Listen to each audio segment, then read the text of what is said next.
This is Optimal Finance Daily, episode 881, I Shouldn't Want to Be Liked So Much, by James Altucher of jamesaltucher.com.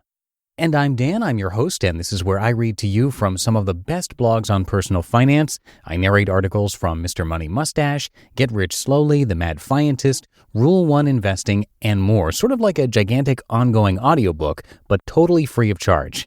And before we get to the post for today, a big thanks to Halpern Financial. Imagine you had someone you could trust to help you figure out how to juggle your various financial goals and decisions while making sure you're meeting your needs now and in the future. Halpern Financial is a fiduciary, fee-only, independent advisor that offers a combination of online tools and personal connection to help clients systematically achieve their goals. Find out how close you are to achieving your financial goals at halpernfinancial.com/OFD. That's HALPERN financial.com/OFD. For now, let's get right to today's post and start optimizing your life. I Shouldn't Want to Be Liked So Much, by James Altucher of jamesaltucher.com. I went to a dinner the other night where I was the featured guest, and by the end of the evening, almost everyone there hated me.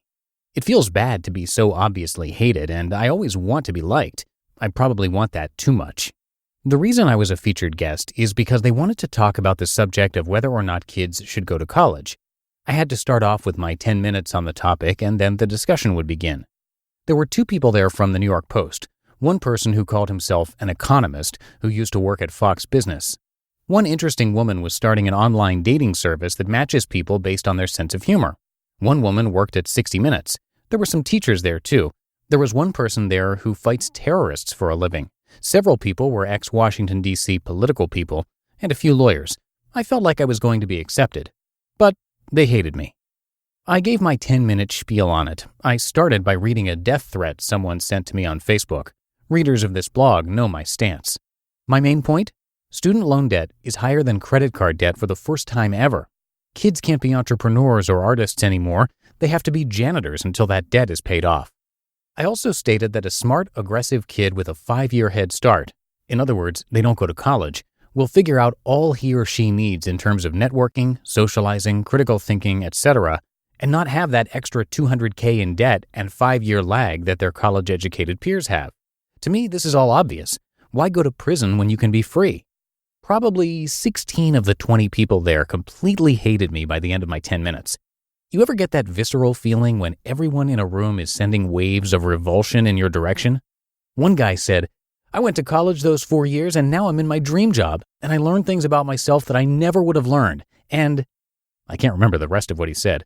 For one thing, how would he know what he would have learned if he didn't go to college? And for another thing, who cares about his personal experience? We're all in NYC, and the average age around the table was about 40. We're the masters of the universe. What about the personal experiences right now of 22-year-olds who graduate, who can't get their dream jobs, and are worried sick about all the debt they collected? Before the end of the night, everyone had given me their personal experience and how great college was for them. It was like I was the accused, and my judge, jury, and executioner equated college with perpetual orgasm. One woman said, What's with this indentured servant thing? Who says kids have to do what they want to do? Forgetting the fact that it's the kids who don't have to pay down a lifetime of debt that start companies, create jobs, invent things, cure cancer, become artists, etc. No more. Now they have to make pencils at the factory. One person kept saying, no matter how much debt someone has, an entrepreneur will figure out how to get money to start his business. This has not been my experience in being an entrepreneur. What if he also has 2 kids and a new mortgage? He'll quit his job, raise money, and start a business in this environment? Another person said she would have been a stay-at-home mom with 5 kids if she had never gone to college instead of working her dream job at 60 Minutes, which actually makes my point. She never had the debt that current kids have. She had choices in life. Kids now, or their parents, have debt. But it's stupid of me to rehash this. I could have said all this then when I had the chance. I sat there smiling like an idiot. The main thing is, these people didn't like me very much. I felt like I had upset the religion of America, so I was an apostate. I left at the end and very few said goodbye to me. They were all talking and joking amongst each other, and Claudia and I slinked out of there. I don't like being disliked.